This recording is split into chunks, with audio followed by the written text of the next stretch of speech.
tweet out.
All right, I gotta start the show at some point, right? Wow,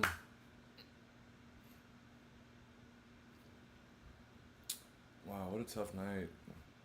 Tough night.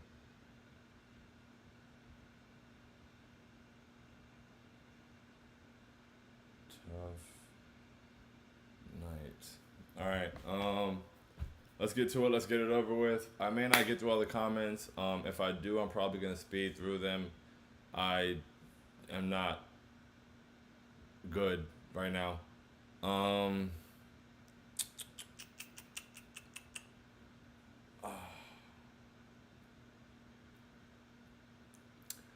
Ladies and gentlemen, boys and girls, Knicks fans here, there, and abound. Welcome to Postgame Pouting with I Hate Sean. This is Postgame Pouting.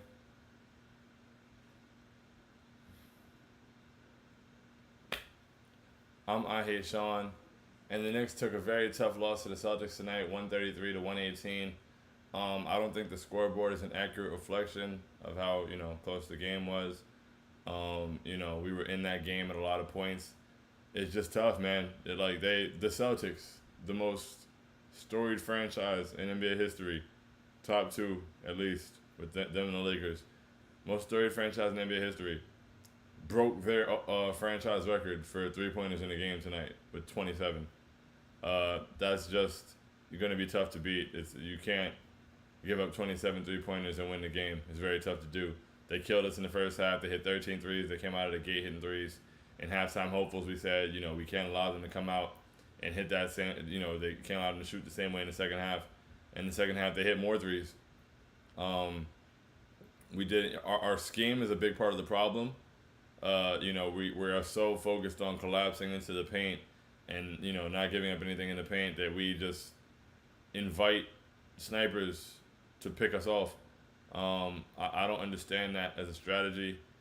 I hope that we can find some way around it. We also don't communicate well on screens at the perimeter. Like pick and pops kill us.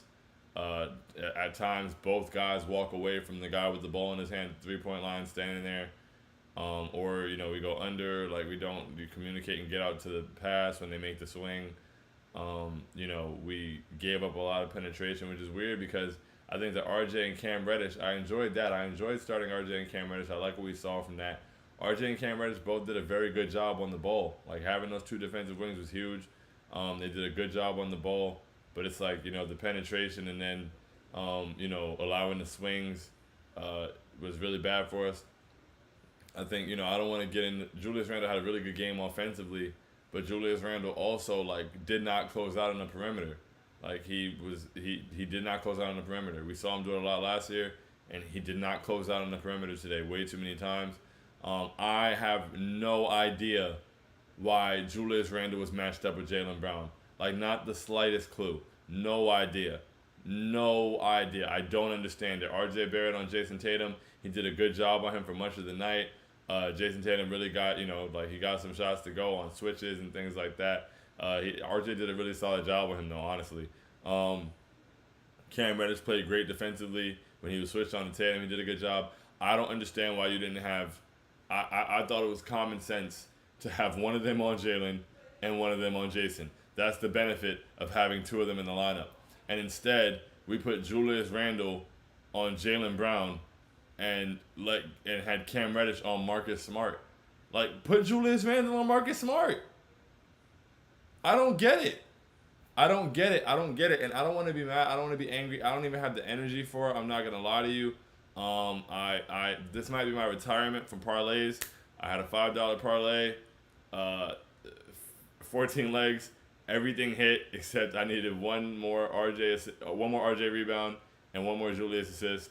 And at times at the end of the game, there were a couple rebounds that looked like they were bouncing toward RJ that he didn't get. And then Julius dropped the dime to Cam as he was cutting, and he missed a layup. And I just that would have gotten like 2,400. So I think I'm done. I can't take it anymore. It's excruciating. That on top of the loss, I just can't handle it. I can't take it anymore. But yeah, no, we did it. Defensively, we got to contest the three. Offensively, man, Jalen Brunson was phenomenal. He really dominated this game at points. The way that he moves in transition, his quickness, the pressure he puts on the defense, the way that he's able to get a couple possessions in a row, just getting there. Julius came out. He had 3 threes in the first quarter. He was really active around the basket. He got a lot of good buckets. He had a really good game offensively. RJ Barrett. So RJ Barrett started off struggling. Missed the layup early. Nasty. Can't miss those. Missed the layup early. Had a couple turnovers. Too many turnovers. And people were in my mentions just like, oh, he's not it. Oh, blah, blah, blah. His nickname should be Slow Start. Oh, we gave him too much money. Oh, we should have traded him. Oh, blah, blah, blah. He needs to go to the bench and blah, blah, blah. All of this. He's been so bad this year. And I'm just like, what? Okay, whatever. And it's just weird to me. Like, there's nothing wrong with criticizing RJ Barrett at all. Like, he got off to a terrible start today. It was rough. It was painful. I was like, wow, I'm in pain watching this. See, the thing is, and there's a lot of us in here especially share that sentiment. Like, when RJ struggles, it's painful because we're rooting for him. So our commentary on it is, damn, this hurts. Like, he needs to do better. We need him to do this. We need him to do that. This is painful. This is killing me. And I think for other people, they get excited when RJ struggles. Like, they start coming out. Because the thing is, and the reason I say that is that those same people that were in my mention saying this and, oh, he's not this, he's not that, blah, blah, blah. Those people pop up every time he's struggling. But, like, they were nowhere to be found. He ended the first half 18.6 for 9, 3 for 6 from 3. He was hooping. And they were nowhere to be found, bro. And so I just think that that's a very weird way to root for a team, man. Like, I don't get that. I don't understand that as a fan. Like, I try to never tell people how to fan, to never tell people how to be a fan, and never tell people how to feel. But once again, to have a guy that your team drafted with the 3rd pick, that, wanted to be here, that wants to be here, that works hard, that has improved every year, even if he got up to a slow start. He had one bad game in Memphis. He had a bad half against Orlando and a great second half. Other than that, he's played pretty well. He had a good game in Cleveland. He had a good game in Milwaukee. He had a good game against Atlanta. Like, I just don't understand where this is coming from. And so, I need it to stop, though, because it's nasty. Like, and if you're in here, you're likely not one of those people. But if you happen to find your way in here and you're one of those people, I just want you to ask yourself. I'm not saying you gotta be RJ's biggest cheerleader or an RJ stan or RJ's gotta be your favorite player in the world like me. That's fine. But you gotta ask yourself why it is that you have so much more to say about his struggles than his success. As a guy who's the young player on your team who's you're trying to develop, and that's people want to tank and people want to we got to get the draft picks and we got to make because you don't know how to develop anybody. And I'm not saying that means you can't criticize. I'm not saying that means you can't be hard on somebody. I'm not saying that means you can't have high expectations or want more from somebody. But it's just really gross how a lot of people go about it. And it doesn't feel like fanhood to me. And I'm going to start muting people. And word tomorrow, I might start blocking people. Because people are just in my mentions with the nastiest RJ tweets whenever he struggles. And it's so strange because those people are nowhere to be found when he's hooping. Like it doesn't like we all know. I said it a million times in here. I don't want to watch Evan Fournier play basketball at all. Don't like he's my least favorite player on the team. Not as a person, just don't like him. Don't like his fit. I don't think he's good for us. If Evan Fournier gets out there and starts hooping, I'm gonna be happy. And I feel like it's even more important. Like if Evan Fournier comes out and he drops 25, I feel like I have to say something about it for sure because I've always said something about what he didn't. Last game, Tibbs, we saw I jumped up on a chair and spun around calling Tom Thibodeau a war criminal last year. After the Hawks game, I said it's unacceptable. This is ridiculous. Like I'm gonna have more things to say. I'm gonna be really upset if he doesn't make some changes and adjustments. In the Hawks game, even though he was forced into some of those adjustments, I still got on here and said, hey, after the Sixers game, even though we should have beat that team, blah, blah, blah, I still got on here and said, shout out to Tom Thibodeau for making the adjustments. Like, I'm not one for shouting out failures and whispering accomplishments. So, like, I don't understand how people do that with, like, the, probably franchise player, whatever, however you want to look at it, whatever, just young guy on your team who they drafted, who continues to improve, who just got paid. Like, I don't know how him succeeding isn't the part that you're excited about. People seem more excited by the struggles than the success, and that's just very strange to me, and I can't wrap my head around it, and I need people to keep it out of my mentions. Like, if that's how you want to fan, that's fine. I don't control what anybody else does, but please keep it out of my mentions. It's nasty, especially on game days. Like, my mentions get really packed, really busy. I like to try to respond to as many people as possible, and wasted space in my mentions from nasty tweets like that, it doesn't help. I don't understand why Obi was taken out when he was hooping, but luckily for Tibbs, Hart came in and played well too. He got the tip in, he got a couple boards, he made some plays, he made a nice pass to Randall on the cut. We had some really good moments tonight. We looked really good in moments. We just defended the three terribly, and so I don't know. I'm in a very weird spot because I wanted to win that game. I think we could have won that game. I like a lot of what I saw, but I just hate the way we're defending the three, man. Like, you can't give up 27 threes and win the game. Let's get to the comments. Claudia said, big sad indeed, bro. Big sad indeed. Oh man, I can feel it too. I know the show is. I'm sorry. I'm just between the game and the parlay. I want to crawl in the hole. Everybody keep that same energy with RJ, please. That's facts, Vito. You typed it in all caps. I wish I could have yelled it. I don't have it. But yeah, keep that same energy with RJ, bro. Like if you're gonna be loud about his shortcomings like that, oh, you guys act like we can't criticize RJ, blah blah blah. No, we don't, because we criticize RJ. We say what RJ needs to do better. We see what we need from RJ. But like having so much to say about what he's not doing well and having nothing to say when he's thriving is weird, bro. It's weird. Like let's go over the stat lines, man. RJ Barrett 27, 4 and 4. 9 for 15 from the field, 3 for 5 from 3, 6 for 6 from the free throw line. Come on, man. 27 points on 60% shooting from the field, 60% from 3, and 100% from the free throw line. And he did an excellent job defensively on Jason Tatum. 6 turnovers is too many. A lot of they called a travel on him on a move he made. He should have had 29 on 10 for 16 because he made a beautiful move, got to the basket.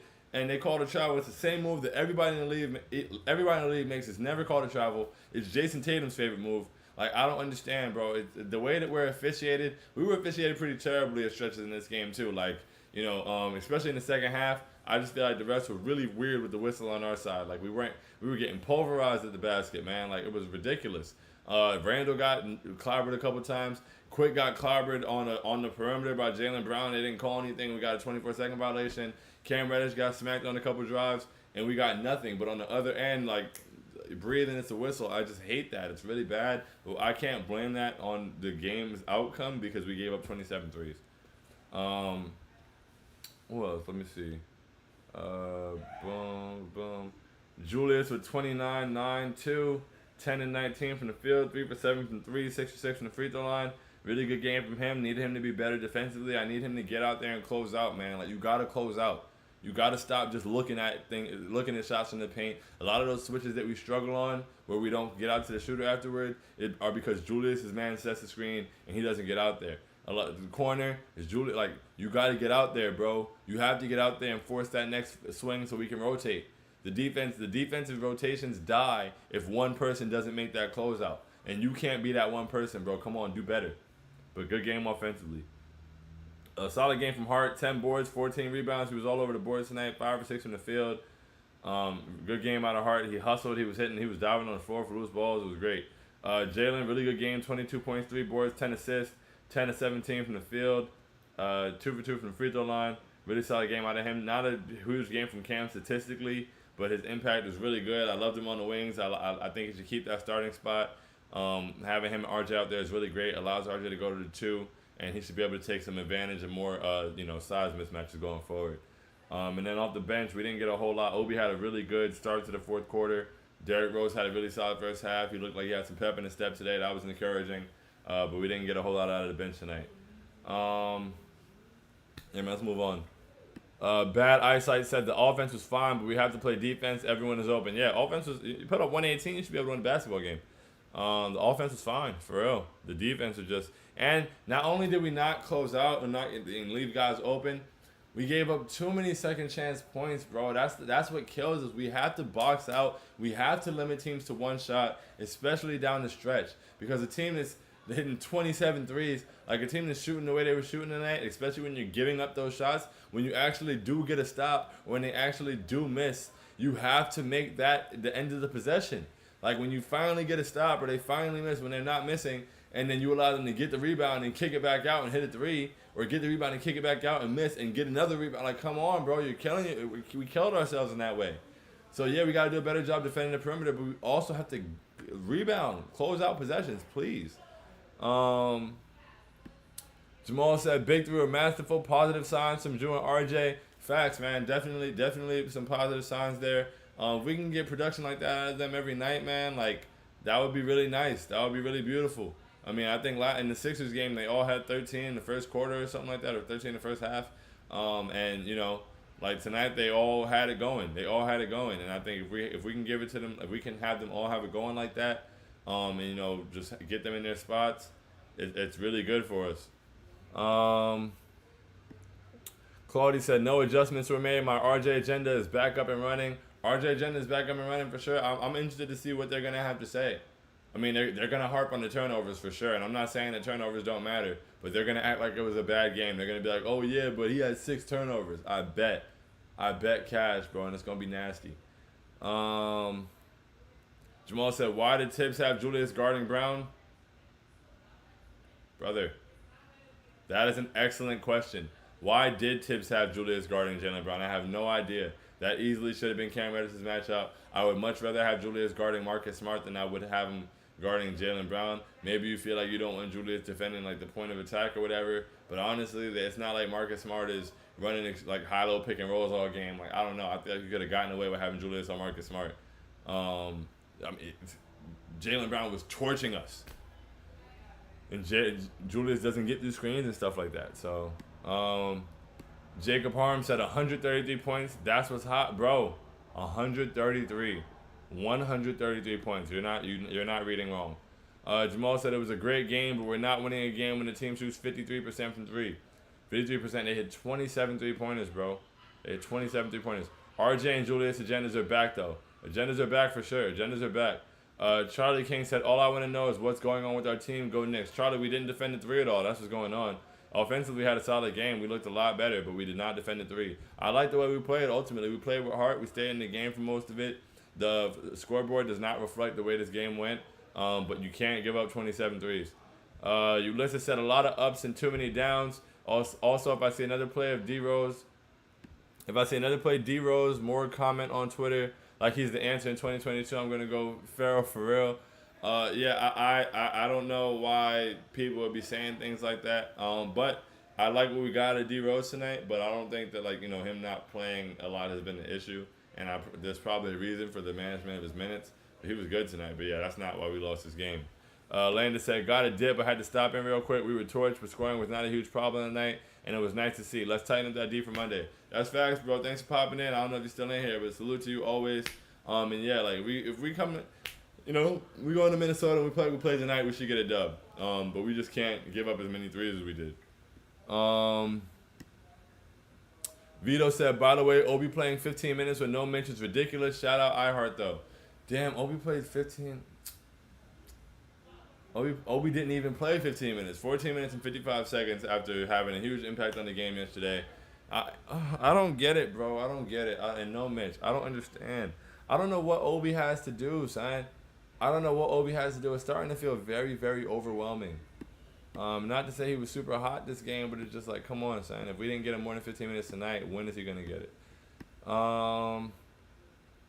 Big Task at hand said the Celtics were the better team, but damn, can the Knicks guard the 3-point line? Can we please guard the 3-point line, bro? This was brutal, man. Like, we were getting torched, bro. Absolutely torched. Amazement said, man, this feels like the Cavs game all over again. Celtics just bombed us from 3. Some of them were wide open, which bothered me. 26 3 is just insane. 27, unfortunately. And yeah, they had a lot of wide open ones. They had some contested ones, but they had a lot of wide open ones, bro. And we just got to do better than that. Jamal said, and Julius is a good defender, but he can't guard someone as shifty as Jaylen Brown. He's not meant to be chasing guys around the perimeter. He still has to do a better job closing out, period. Like, when he's on the block and the ball gets swung to the corner, he can't just look at the guy and hope he's going to miss. I see a lot. He does that a lot, way too much. You got to make that closeout, bro. You have to. We need you to make that closeout, please. The entire defense, the entire team, the entire organization, the entire fan base needs you to make that closeout. You cannot stand there and look at guys. I'm sorry.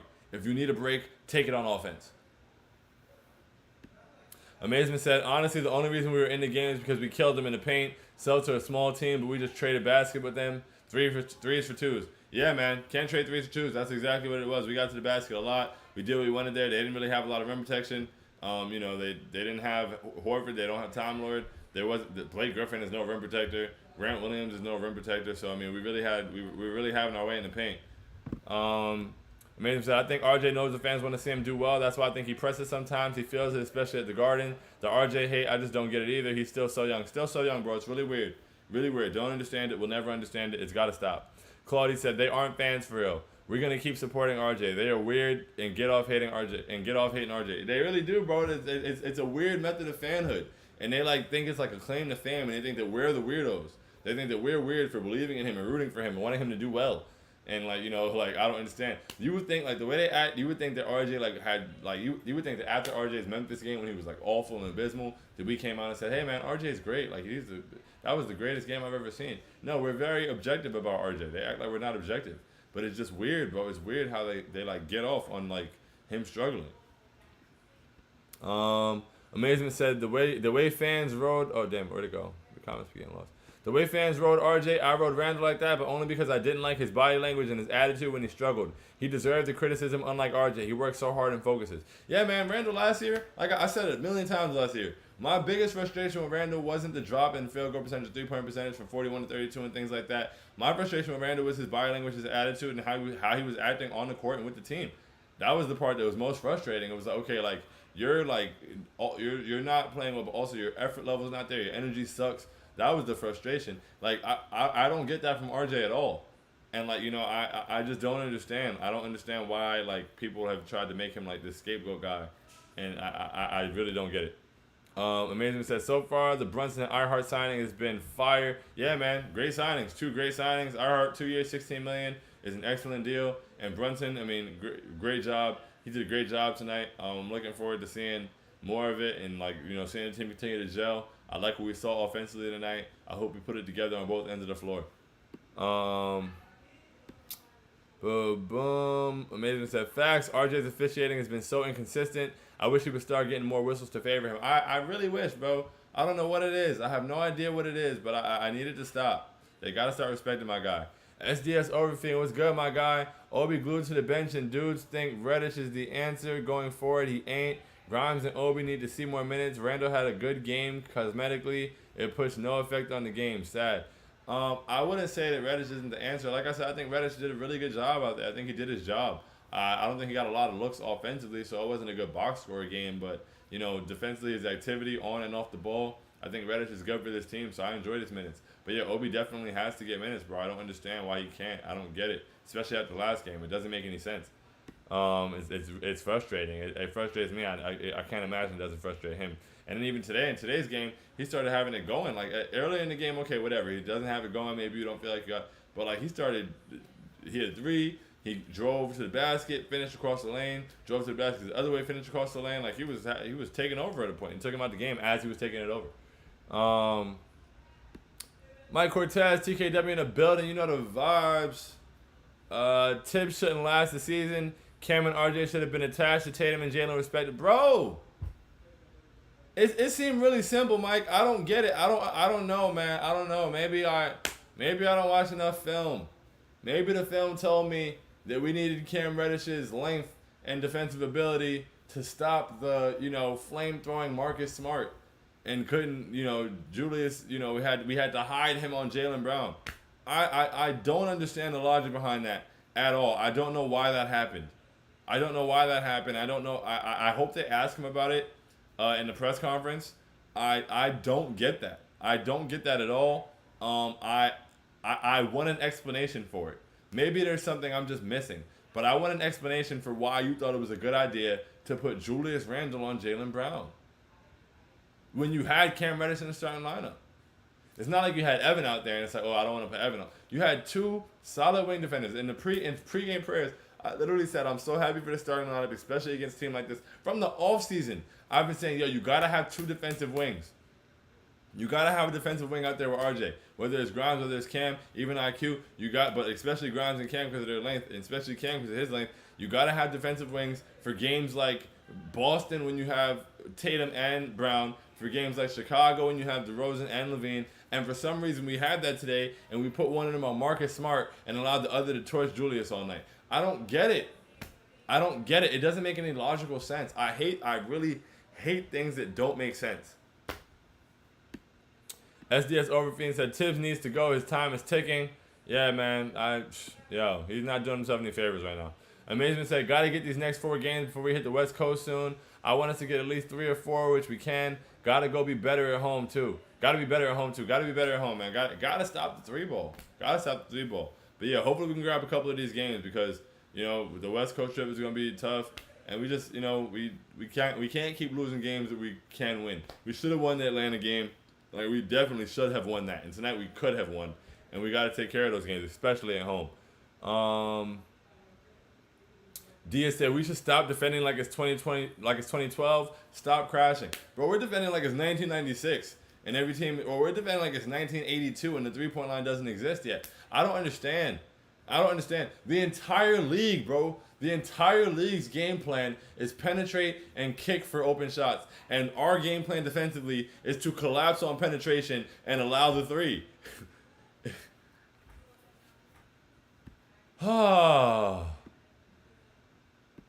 SDS Overfiend said, this loss was on memo. The whole league just saw that cheat sheet on how to destroy, not beat, but destroy the Knicks. Drive and kick, bro. Drive and kick. Jamal said, and what were up with the refs tonight? So many non-calls against us, and they call that charge. Bro, the refs were ridiculous, bro. And they're not the reason we lost the game because we gave up 27 threes, but the refs were just bad, especially in the second half. Dia said, some fans are sad, hating on RJ. I don't know if they know that they support the team that employs RJ. I don't think they understand that, bro. It's nasty. It's very nasty work. People are more married to their agendas. And, like this whole, like, I think, I forgot who said it in Halftime Hopefuls. Damn it. I hate when I do that. But he was like, yeah, social media clout has, like, really, like, destroyed the way that people talk about basketball. Because everybody just wants to have a take and blah, blah, blah. And it's nasty, bro. It's really nasty. I hate what's happening in basketball as far as the discussion. Boom. Jamal said, and late in the game, Julius got hooked multiple times on the screens and there were no calls made at all. Of course not. Also, Cam impacted the way in a huge way tonight and impacted the game in a huge way tonight outside the box score. Facts. He really did. The box score won't show up, but he was really good. SDS said, peace, Sean. Peace, bro. Appreciate you pulling up always. Always good to pout with you. Makes me feel better. This makes me feel better too, even though I hate this show. I don't hate the show because I love y'all and I love talking about the Knicks. I love doing this. But in comparison to Postgame Prosperity, where we're bouncing off the walls and happy and celebrating, and this where I feel like my eyes aren't staying open, I'm really sad, and I feel like I look really sad. I don't enjoy it as much, but you guys make it much better. Thank you. Dia said, I'm not too down on this loss. We win this 9 times out of 10 if we continue to score like this and Tibbs experiments more at the rotations. I'm not too down on this loss either. Can't give up 27 threes. Plain and simple. Got to find out a way to stop giving up so many threes. There has to be an adjustment in that regard in how we defend the 3. But yeah, otherwise I'm not feeling too terrible. Just sad. Vibe Shop said, yo, what's going on? How you feeling? Nick Barlotta. I'm going to go with Barlotta. Nick Barlotta said Julius played 40 minutes on the second night of a back-to-back, and Hart played 40 minutes, and Obi got 15. Insanity, bro. Insanity. Amazement said, facts, that was so dumb because Smart is no offensive threat, so why worry about him scoring? That's true. Put wing defenders on wing players. Common sense, bro. Common sense. Common sense. We've got it. Claudia said, the whole NBA knows how to beat us already. LOL. Zone and penetrate to kick out. It's nasty out here, forcing teams to beat us by shooting when they can shoot now. Everybody can shoot. The entire league is about shooting, but we're making everybody shoot. It's crazy. Jamal said, good night, Sean. Have a great night, bro. Appreciate you, my guy. Appreciate you, my guy, always. Have a good one. And that goes to all you guys. Thank you guys so much.